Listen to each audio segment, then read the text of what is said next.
Thank you, Lord. Donc, nous continuons notre débat et mon allocution, si on peut l'appeler comme ça, ma lecture prophétique, c'est-à-dire, c'est ma lecture selon ce que Dieu m'a commandé de faire. Donc, je vais continuer la lecture sur la lignée du panafricanisme. Donc, ici, si vous êtes vraiment un panafricaniste, vous n'allez jamais haïr Dieu, bien le Dieu de la Bible, ni son peuple chrétien. Un vrai panafricaniste croit en Jésus-Christ comme Seigneur et Sauveur, parce que Dieu, dans son plan, a prouvé que l'Afrique et Jésus-Christ, Sauveur, c'est une histoire d'amour, inséparabilité. Et donc, j'emprunte le mot. Dieu a voulu faire comprendre que la race noire a la même destinée que Jésus-Christ. Vous savez que les mêmes Yovo, parce qu'il y a quelqu'un, un panafricaniste, qui parle souvent des Blancs, c'est-à-dire de tout ce qui regarde la France, tout ce qui regarde l'Europe, l'Amérique, les impérialistes. Donc, il les tasse de Yovo. Yovo, c'est un terme élevé de l'ouest de l'Afrique, de la nation togolaise de l'ouest de l'Afrique. Donc, l'ethnie élevé appelle les Blancs les Yovo. Donc cet homme est à peu près de l'ethnie élevé, s'il faut le dire, du sud du Togo.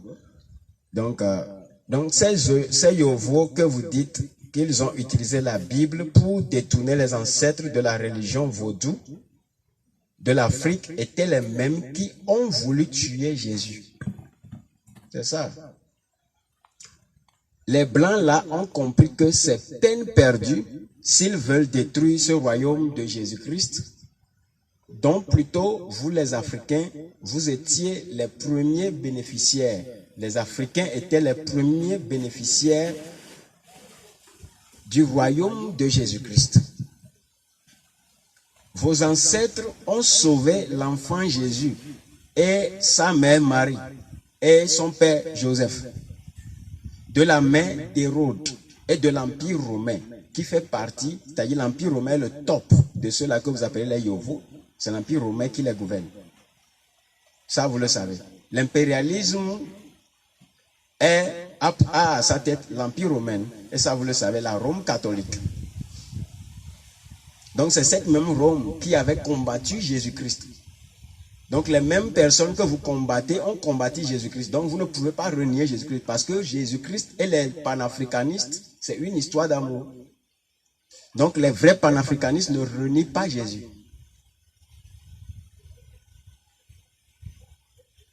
Jésus-Christ fatigué lorsque ces mêmes Yovo, ces impérialistes blancs, c'est-à-dire avec leur maître, c'est-à-dire les Romains Babylone, qui sont tous de ce que vous appelez, voilà, donc c'est ça qui est ici, qui sont tous de ce que vous appelez puissance mondiale ou l'impérialisme, lorsqu'ils allaient le crucifier à cause de nous tous. Jésus a été crucifié pour toute l'humanité. Jésus fut aidé par un panafricain, un Éthiopien noir du nom de Simon de Cyrène. Simon. Sachez, l'histoire antique nous a prouvé que jamais l'Afrique était hors du plan chrétien par Dieu. Quand nous lisons l'histoire depuis les temps antiques, nous comprenons que le plan de Dieu, l'Afrique n'est pas hors de la pensée et de la volonté parfaite de Dieu. L'Afrique n'était pas hors du plan de salut de Dieu, non. Il faisait toujours partie du plan de salut de Dieu. Peut-être que vous ne le savez pas, mais les panafricains qui croient que c'est les fétiches qui vont régler l'histoire de la libération africaine et qui vont jusqu'à mépriser la foi chrétienne sont en train de servir directement les impérialistes blancs. Les mêmes panafricains, ou bien les panafricanistes, qui font la lutte de la libération africaine, mais tout en reniant Jésus-Christ, sont en train de directement servir les mêmes personnes qui ont renié Jésus-Christ, c'est-à-dire les mêmes personnes que vous voulez, dont vous voulez vous libérer, ou bien desquelles vous voulez vous libérer. Parce que ces mêmes personnes étaient contre Jésus-Christ. Ils sont contre la foi chrétienne. Donc, le nom qu'ils portent en tant que chrétiens ne veut pas dire qu'ils sont véritablement des chrétiens. Mais ils l'ont porté stratégiquement parce que sachant qu'ils ne peuvent pas finir avec la foi chrétienne.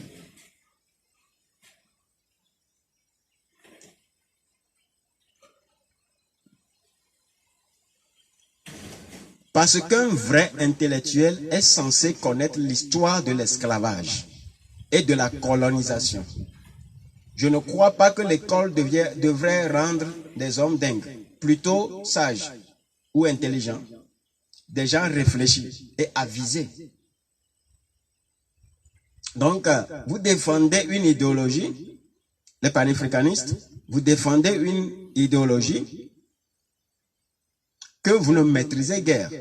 D'abord, les premiers explorateurs sont des chrétiens. Et ça, vous le savez peut-être. Mais quel genre de chrétiens sont-ils? En premier lieu, ce sont des chrétiens qui ne maîtrisent pas toute l'histoire de la foi chrétienne. Secondo, il s'y trouve des intrus, des gouvernements impérialistes qui empêchaient la foi chrétienne de prendre le dessus en Europe. Parce qu'il y avait eu le réveil de la foi chrétienne en Europe. Mais cette même foi-là, chrétienne, a été combattue par les impérialistes chez eux-mêmes. En Amérique aussi. Donc, il y avait eu la même chose en Amérique. Nous savons que l'Amérique a été colonisée par les Européens. L'Angleterre et la France. Ça, nous le savons. Exactement comme leurs ancêtres l'ont fait à Jésus et à ses disciples.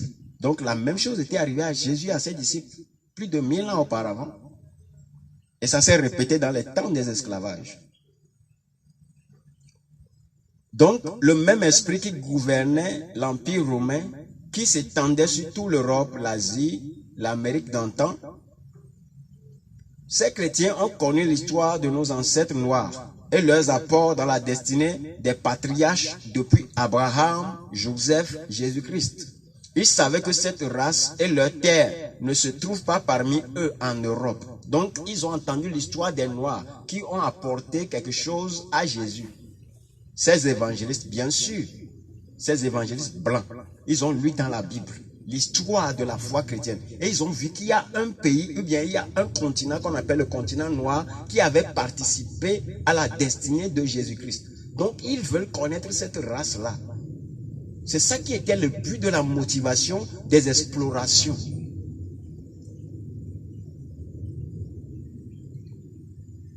Donc, ils savaient que cette race et leur terre ne se trouvent pas parmi eux en Europe, en Asie et dans une partie de l'Amérique. Parce que nous savons déjà que il y a une partie de l'Amérique quand même qui fait partie de la race noire.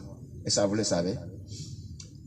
Ils savaient aussi que les évangélistes de la Bible, c'est-à-dire les apôtres et tous ceux qui ont travaillé avec Jésus, de l'église primitive, ils savaient aussi que les évangélistes de la Bible, en l'occurrence Paul, l'apôtre Paul plus précisément, empruntait la mer pour aller prêcher. Donc c'est par où le continent africain, c'est où l'Égypte dont la Bible leur parle, c'est où l'Éthiopie, la Cyrène.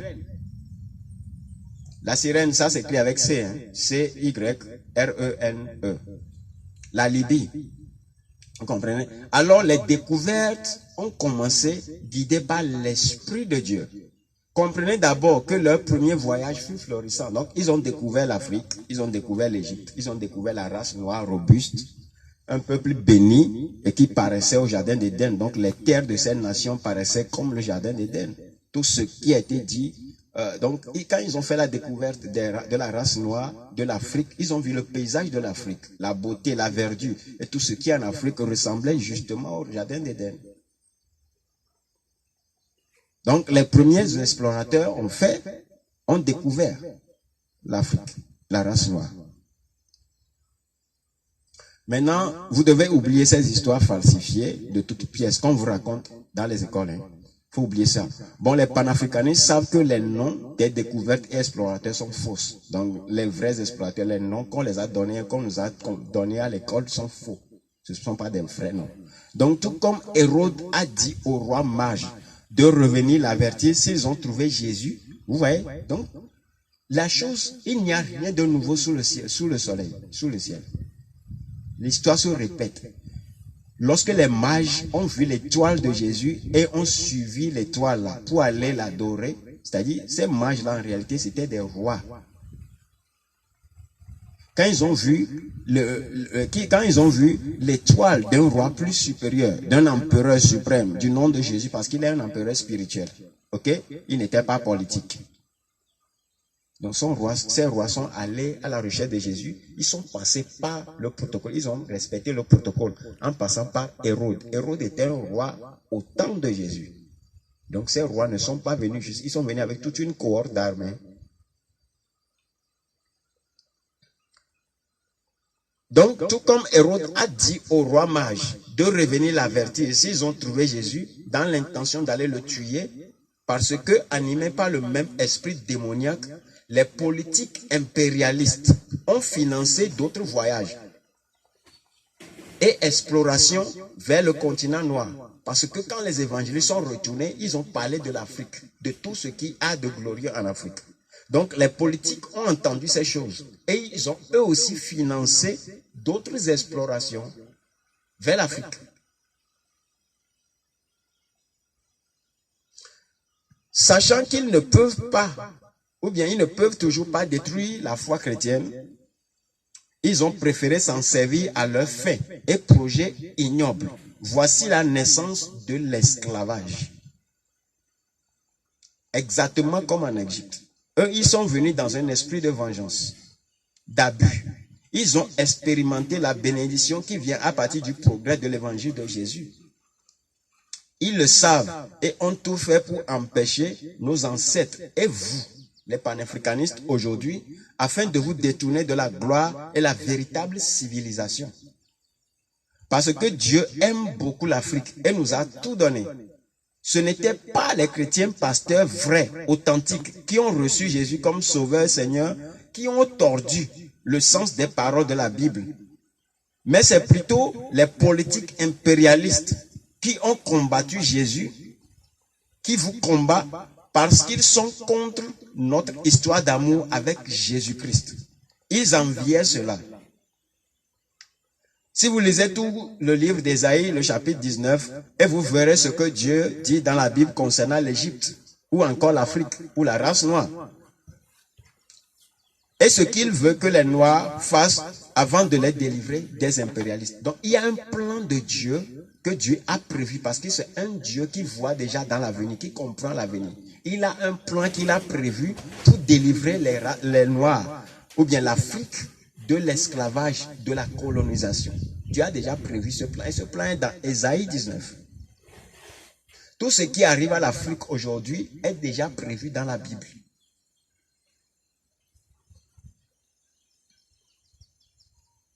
Donc, Dieu a déjà prévu ce que les Noirs feront avant de les délivrer de la main des impérialistes. Je vous donne un exemple, par exemple. Je donne des prophéties et des instructions divines de la part de l'Esprit de Jésus-Christ. Les politiques savent que cela est bon et excellent pour la nation, mais ils emploient leur méthode pour faire ce qui est la chose de Dieu. Ils emploient leur méthode politique pour accomplir les choses qui sont prophétiques. Ça m'arrive. C'est toujours comme ça. Et la plupart des politiques qui agissent comme ça sont ceux qui ont peur et sont soumis aux impérialistes blancs. Oui, la plupart des politiques qui prennent les paroles prophétiques, les paroles des prophètes, pour en faire quelque chose qui est à leur fait ignoble, ont la peur. Ils ont peur des impérialistes. C'est pourquoi ils font ça. Ils ne veulent pas employer la méthode de Dieu. Ils emploient la méthode politique. Parce que les gourous blancs sont leurs grands maîtres. Donc, ils ont peur de ces gourous blancs parce que ces gourous blancs sont contre la foi chrétienne. Mais ils savent que c'est la véritable foi. Ils savent que c'est le royaume véritable de Dieu. Ça, ils le savent. Donc, il y a aussi ce autre côté où ils utilisent une autre personne d'une religion, des impérialistes. Donc, ils préfèrent prendre quelqu'un des loges maçonniques, des sciences occultes, pour pouvoir l'utiliser comme lui aussi il est un pasteur. Donc ce n'est pas tout ce qu'on appelle pasteurs aujourd'hui qui sont des pasteurs. Ce n'est pas tout ce qu'on appelle prophètes aujourd'hui qui sont des prophètes. Il y a des prophètes fabriqués de toutes pièces, pas des politiques et pas des gourous blancs. On les initie avec des esprits de python, des esprits négatifs pour pouvoir avoir des visions, pour confondre les choses de Dieu. Donc, il y a aussi ce autre côté où il utilise une autre personne d'une religion des impérialistes, venir faire ce que les vrais adorateurs de Dieu devraient faire, afin d'empêcher toujours la bénédiction de Dieu aux Africains. C'est toujours ça le plan. Ils ne veulent pas que les Africains croient en Jésus. Donc, ils font des pseudo-révélations prophétiques qui ne sont même pas de Dieu. Parce que la révélation de Dieu libère un peuple. Donc, ils préfèrent qu'une autre personne vienne mentir au nom de Jésus pour flouer les nations, flouer les présidents, flouer les gouvernants. C'est ça leur plan. Parce qu'ils veulent toujours que les gouvernants soient soumis à eux.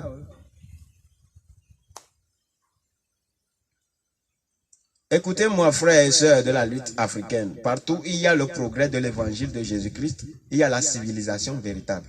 Il y a toujours ça. Il y a la liberté, même si le système impérial s'infiltre toujours pour corrompre la beauté des peuples. Exemple, c'est le progrès de l'évangile de Jésus qui a engendré les siècles des Lumières. Ça, vous le savez? L'école doit vous le dire. Le progrès de l'évangile dans ces nations, c'est ça qui a engendré les siècles des Lumières. Connaissez-vous les histoires des siècles des Lumières? Quelles ont été des histoires qui sont arrivées au préalable dans ces nations? La révolution industrielle, c'est-à-dire le siècle des Lumières, la révolution industrielle, etc., venait à partir, ce sont des résultats du progrès de l'évangile dans ces nations. Et les politiques ont toujours tout fait par l'assistance de leur pseudo-religion. Ce sont des pseudo-religions chrétiennes qui est ennemi de Jésus-Christ pour corrompre ses progrès et les utiliser à leur fin. Ils volent les âmes éclairées et profitent de leur génie pour détruire le continent noir. Et ceux qui ont invoqué, ou bien ceux qui invoquent Jésus-Christ vrai, peu importe sa race. Donc, ils veulent corrompre ceux qui invoquent Jésus-Christ véritablement. Il y a le vrai Jésus. Hein. Il y a aussi le faux Jésus de la cabale juive. Il y a le faux Jésus des loges maçonniques. Il y a un faux Jésus, hein, mais il y a le vrai aussi. Bref, en reniant la foi chrétienne, vous reniez et renoncez à la liberté et au Dieu qui vous aime et qui sait que vous êtes dans l'ignorance des réalités spirituelles. Imaginez que quelqu'un vous empêche un cadeau de reconnaissance. Ouais. Un cadeau de reconnaissance, sachant que vous deviendrez tellement libre par ce cadeau, épanoui dans la vie, et vous-même, vous êtes ennemi de ce cadeau, ou encore vous refusez de reconnaître la personne qui vous offre ce cadeau par amour et par désir de vous récompenser. Vous devenez ami de celui qui vous empêche automatiquement. C'est-à-dire votre ennemi vous empêche de prendre un cadeau de quelqu'un qui lui vous aime véritablement. Et votre ennemi sait que ce cadeau va vous délivrer de sa main. Maintenant, vous reniez la personne qui veut vous donner, ou bien qui veut vous offrir ce cadeau. Cela veut dire que vous obéissez directement à votre ennemi. Qui lui, cependant, ce n'est pas par amour qu'il vous empêche. C'est qu'il a peur que ce cadeau transforme votre vie et vous donne la liberté et la joie. Donc c'est ce qui arrive.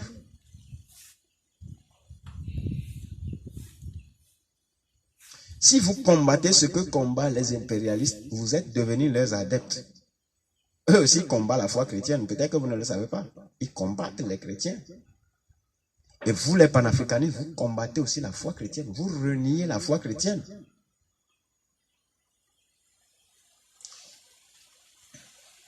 La Bible dit, l'esprit de l'Égypte disparaîtra. Ésaïe 19. Et l'esprit de l'Égypte disparaîtra du milieu d'elle. Vous savez ce qu'il veut appeler par l'esprit de l'Égypte? Connaissez-vous l'origine des Russes, des Allemands, des Anglais, des Français, des Crétois? Est-ce que vous connaissez leur origine? tous ces blancs-là, connaissez-vous vraiment leur origine? On ne combat pas son ennemi en tenant une arme qu'il maîtrise mieux que soi. Vous combattez quelqu'un, mais vous avez les mêmes armes, mais la personne maîtrise mieux ces armes-là que vous. Les esprits des ténèbres qui gouvernent les blancs-là, ce sont leurs petits qui gouvernent vos vaudous. Les petits démons-là, c'est eux qui gouvernent les vaudous. Pourtant, c'est les plus grands esprits-là, démoniaques, qui gouvernent les blancs. Donc, c'est leurs bébés qui gouvernent vos vaudous. Donc, vos vaudous ne peuvent pas être contre eux et réussir.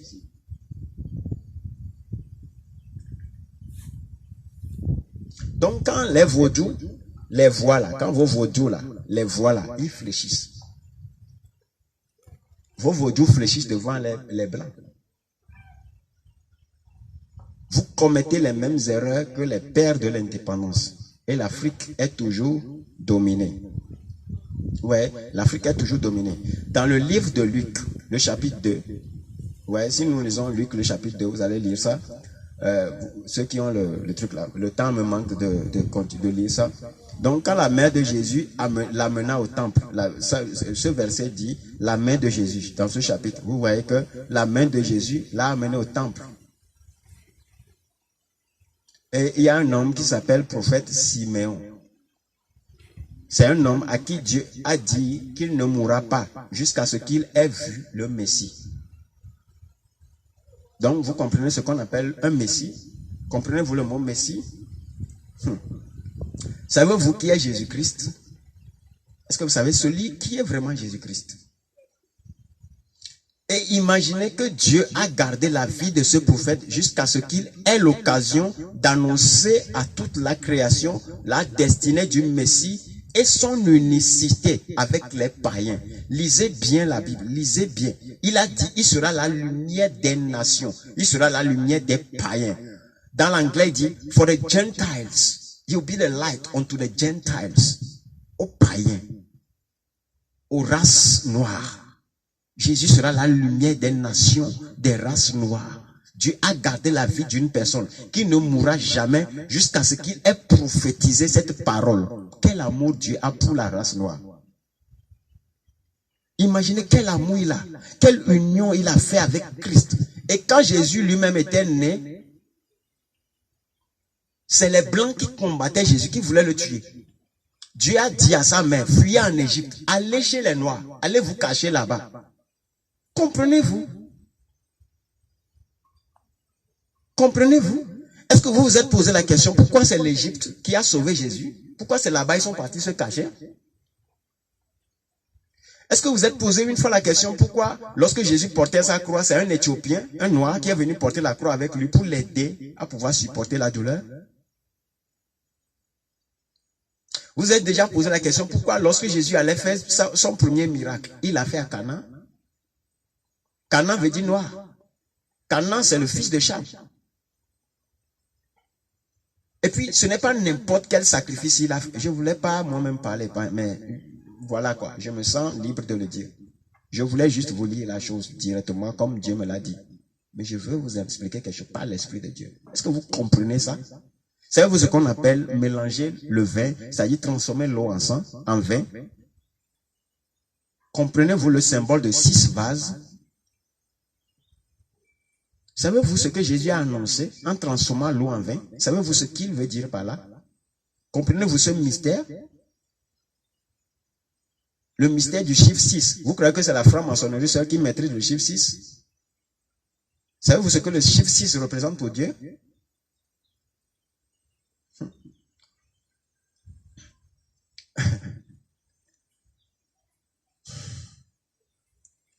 Et imaginez que Dieu a gardé la vie de ce prophète. Vous voyez, c'est ça ici. Je l'ai dit sans l'avoir lu. Et imaginez que Dieu a gardé la vie de ce prophète jusqu'à ce qu'il ait l'occasion d'annoncer à toute la création la destinée du Messie et son unicité avec les païens. Avec les païens. Et Paul va appeler cela le mystère de Dieu, caché pendant des âges, mais révélé par lui, afin d'amener les païens à la connaissance de Christ et à l'unité avec les Juifs, par le biais de l'évangile. Il dit, ce mystère, c'est que Dieu a accordé le salut aux païens, le salut à l'Afrique, le salut à la race noire, la race qui ne connaissait pas véritablement comment adorer Dieu. Parce que nos ancêtres savent qu'il y a un Dieu véritable, mais ils ne savaient pas comment l'adorer. Dieu sait que les Noirs, nos ancêtres noirs savaient qu'il existe un Dieu, mais seulement ces Noirs, nos ancêtres, ne savaient pas comment adorer ce Dieu. Donc Dieu a voulu se révéler à nos ancêtres par le biais de l'évangile, par Jésus-Christ. Par cet amour, Dieu a gardé un prophète jusqu'à ce qu'il ait prophétisé cette parole. Et vous devez savoir que rien ne se passe sur la terre s'il n'y a pas des oracles, des proclamations prophétiques, des proclamations de la parole. Donc Dieu a besoin d'une proclamation de la parole avant de faire accomplir ou de manifester sa volonté parmi les hommes. Il faut qu'il y ait une parole qui soit sortie. Il sera la lumière pour les païens. Il va éclairer leurs yeux à voir clair et à connaître le Dieu véritable. Ne faites pas un faux combat. Panafricanistes, les vaudous de vos ancêtres ne sauveront pas l'Afrique. Sautez, descendez. Les coups d'État que vous voyez dans les nations, je vous le dis toujours, ça ne marchera pas. À un moment, ces mêmes chefs que vous honorez aujourd'hui vont vous décevoir. Parce qu'ils n'ont pas la capacité de le faire. Ils n'ont pas. Les esprits qui les gouvernent, les esprits qui les guident à faire ces choses-là, sont soumis aux Blancs. Les pères des indépendances ont fait les mêmes erreurs. Ils ne se sont pas soumis à Jésus-Christ. Ils ont utilisé l'intellectualisme, les rites ancestraux, les traditions. Ils sont allés où? L'Afrique est allée où? Nulle part. Nulle part. Même ces blancs-là étaient dans les vaudous. Ils étaient dans les vaudous. Peut-être que vous ne connaissez pas l'histoire de la création. Le vaudou n'est pas né avec l'Afrique. Hein. Le vaudou est né avec l'humanité. Ça, vous le savez. Ok, de toute façon, vous le savez. Vous savez que le vaudou, c'est une énergie qui naît avec l'être. Le vaudou est né le jour où l'homme a désobéi à Dieu. Ok? Donc, ces choses qu'on met par terre, les mottes de terre là, sur lesquelles on verse des huiles et tout, c'est pas ça qu'on appelle le vaudou. Le vrai vaudou est spirituel. Vous savez ça, non? Oui, vous le savez. Donc, ce n'est pas les Noirs qui faisaient ça au début. Les Blancs faisaient ça. Et ils étaient dans l'ignominie. Ils étaient dans la défaite. Vous ne connaissez pas l'histoire des impérialistes? Ces nations que nous appelons nations impérialistes vivaient dans la pauvreté. Ils ont connu des temps d'échec, des temps de désolation. Ou bien on vous a appris quoi à l'école? Ils ont commencé par avoir la lumière, par comprendre, par avoir la créativité, l'esprit de la créativité lorsque les évangiles de Jésus-Christ ont été florissants, ont vu le jour. C'est le progrès de l'évangile dans ces nations.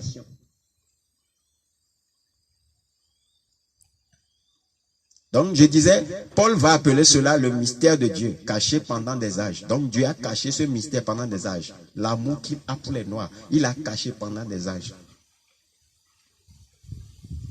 Mais révélé par lui maintenant, Jésus. Révélé par Jésus.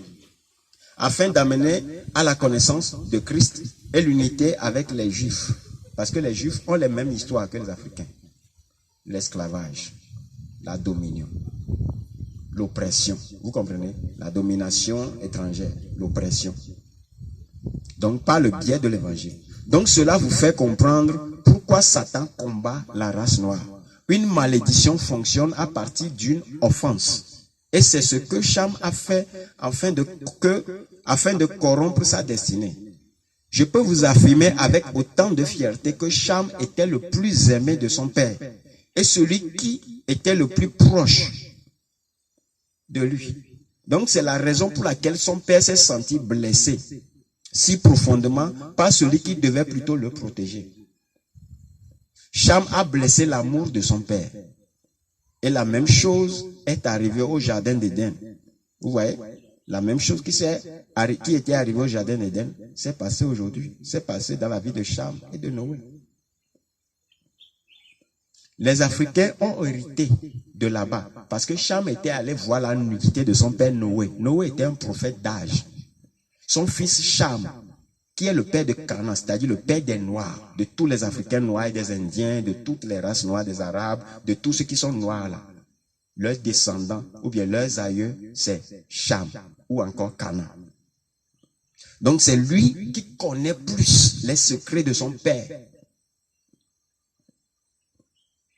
Donc, quand son père a bu et était enivré, il est parti voir son père tout nu. Quand il est sorti, il est venu se moquer. Donc, il a fait de la médisance. Vous voyez?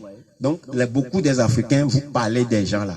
Quand vous parlez des gens, de leur histoire, de leur vie, ce qui ne vous regarde pas là, c'est de là-bas que vous avez hérité ça. C'est comme ça. Votre ancêtre l'a fait. Médisance. Tu parles de la vie de quelqu'un à d'autres personnes.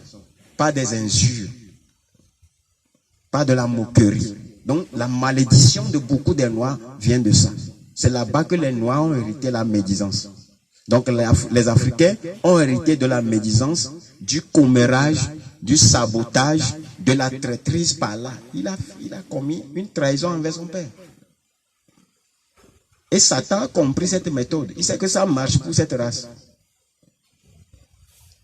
Donc, il emploie et vous utilise à insulter les hommes de Dieu, les hommes de la foi chrétienne, en parlant de leur nudité, c'est-à-dire de leur penchant, de leurs défauts. Et justement, cela marche.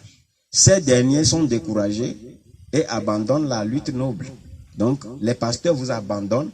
Ils n'ont plus la capacité de pouvoir vous sauver parce que vous parlez tout le temps d'eux, vous les insultez, bien que Dieu les a envoyés. Vous savez, quand Dieu envoie un pasteur dans une nation, quand Dieu envoie un pasteur dans une famille, quand Dieu envoie un pasteur dans une ville, dans un quartier, c'est qu'il soit la lumière de ce quartier. C'est qu'il vous apprend ce que lui, Dieu, il veut que vous fassiez pour pouvoir lui plaire, afin qu'il puisse déverser sa bénédiction. Malheureusement, c'est toujours ces gens que vous combattez. C'est ces gens que vous insultez. C'est ça le problème de l'Afrique. Et c'est pour ça que je disais que la deuxième chose que les Togolais devaient faire, c'est de se taire. C'est d'arrêter d'embêter les pasteurs. C'est la clé, ça. Noé était un prophète, il était un pasteur. Son fils est sorti venir parler de son défaut qui était caché. Il a dit publiquement, il fut maudit. C'est pourquoi les Africains sont maudits. Noé a dit à Cham, tu seras l'esclave des esclaves de tes frères. Donc les Blancs font partie de la race de Sem et de Japheth. Donc ces Blancs-là, c'est la prophétie que Noé a dit par malédiction qui est en train de fonctionner contre Cham et la race noire. C'est pourquoi ils sont devenus des esclaves. Ils sont devenus l'esclavage et l'accomplissement de la prophétie de Noé contre son fils qui est parti dire des choses négatives sur lui. Donc un pasteur fait quelque chose, pas fermez votre bouche. Autrement, vous êtes en train de faire perdurer une malédiction. Vous redonnez la vie à la malédiction contre vous. Donc Noé était la bénédiction pour la création. Mais parce que son fils est allé parler de son défaut publiquement. Donc quand vous parlez des défauts d'un pasteur, d'un prophète publiquement, vous êtes en train de vous fermer la porte de bénédiction. Peu importe si ce qu'il a fait est vrai ou pas. Noé a bu. Il n'a pas bu, il a bu. Il s'est enivré. Mais son fils a parlé de ça publiquement. Noé a maudit son fils. Et la race noire était maudite. Donc la colonisation et l'esclavage sont les résultats de cette malédiction. Tu seras esclave des esclaves de tes frères. Donc les noirs sont esclaves des blancs à cause de la malédiction que Jésus a voulu corriger à Cana en faisant la noce de Cana, en faisant le vin qui représente son sang pour briser la malédiction. Donc c'est aux Africains d'accepter cela d'abord. Donc il faut accepter cela pour que ça brise la malédiction. Donc en insultant les pasteurs, c'est que vous dites à Dieu, on ne veut pas ce que vous nous donnez. On ne reconnaît pas que tu nous as délivrés.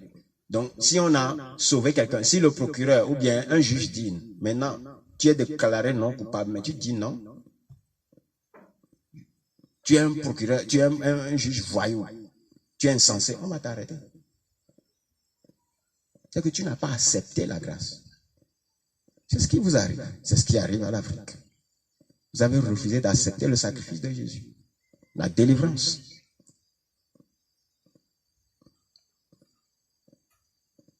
Les Africains demeurent dans la malédiction et continuent toujours pas à insulter. Voilà, il continue toujours pas à insulter. Certains vont dire, mais les pasteurs ne font pas. Oui, justement, Noé s'est enivré et dormait tout nu. Il a commis une erreur, mais son fils avait payé les conséquences de son manque de respect.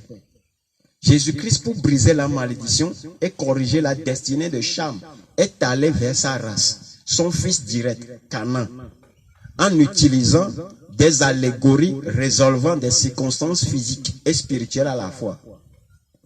Le même vin qui était source de malédiction revient encore dans la situation, cette fois par le Père Sauveur lui-même, afin de résoudre cette question une fois pour toutes.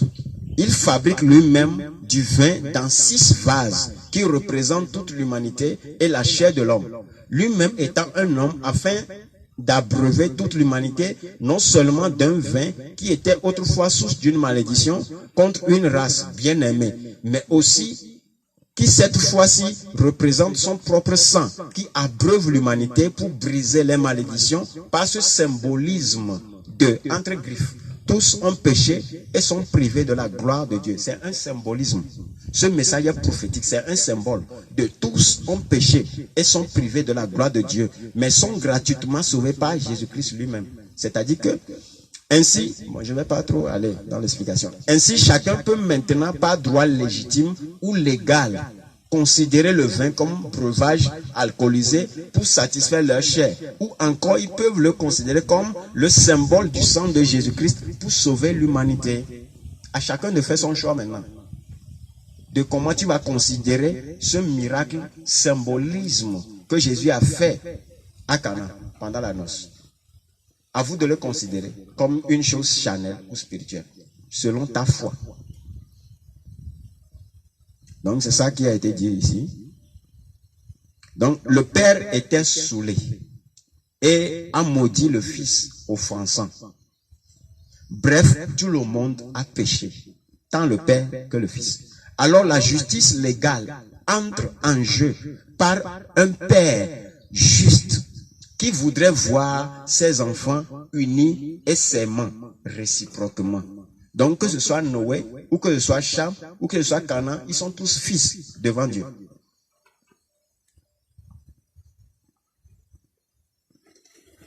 Alors la justice légale entre en jeu par un père juste qui voudrait voir ses enfants unis et s'aimant réciproquement.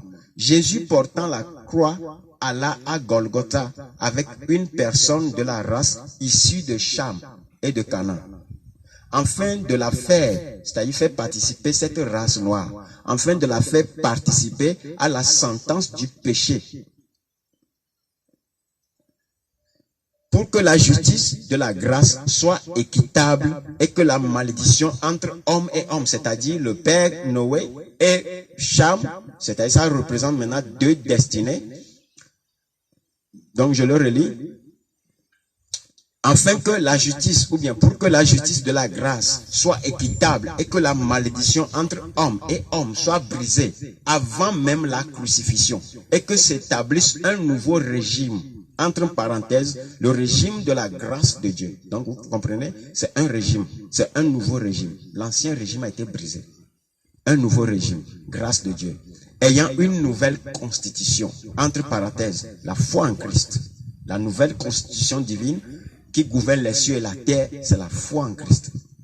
Simon de Cyrène confirmait le brisement de la malédiction de Noé par Jésus-Christ à la noce de Cana et la crucifixion de Jésus-Christ établissait un nouveau régime constitutionnel. Entre griffes, tous ont péché et sont privés de la gloire de Dieu. Donc le nouveau régime constitutionnel, c'est que tous ont péché. Donc ça fait partie des articles de la Constitution. Tous ont péché et sont privés de la gloire de Dieu. Donc même si Jésus n'était pas allé à la croix, le fait que Simon de Cyrène, un homme noir, a porté la croix avec lui, a déjà brisé la malédiction. Donc Simon de Cyrène maintenant redevient, c'est-à-dire il a racheté par son acte la race noire et l'a fait participer à la souffrance de Christ, afin qu'aucune malédiction ne fonctionne plus contre la race noire. Donc les noirs ne devaient plus être esclaves. Mais parce qu'ils n'ont pas accepté cette œuvre, ils sont demeurés esclaves parce qu'eux, ils ont accepté l'œuvre que Jésus a faite. Ok? Maintenant, je dis tous. Oui, que ce soit Noé, ses deux fils, Sem, Japheth ou encore Cham, sont tous égaux devant la loi et la justice divine. Toutes les races de la terre sont issues de Dieu. Voilà, comme je le disais. Alors, pour finir l'histoire de la justice de l'homme par l'homme, c'est-à-dire l'homme ne va plus rendre justice contre un homme. Donc, alors pour finir l'histoire de la justice de l'homme par l'homme, Dieu établit son régime constitutionnel afin d'être lui seul le juge véritable entre ses enfants, c'est-à-dire toutes les races. Parce que tout homme a des défauts et ne doit juger l'autre. Nous sommes égaux devant la loi. Cela dit, tandis que les Blancs qui avaient reçu le vent de la grâce et des siècles de lumière par le biais de l'évangile abusent de cette même grâce en assujettissant encore la race de Cham ou bien de Canaan, Dieu résout sa justice par le biais prophétique, c'est-à-dire par la bouche des prophètes, étant le premier article de la constitution céleste ou divine. C'est-à-dire que le ministère des prophètes est le premier article de la constitution divine.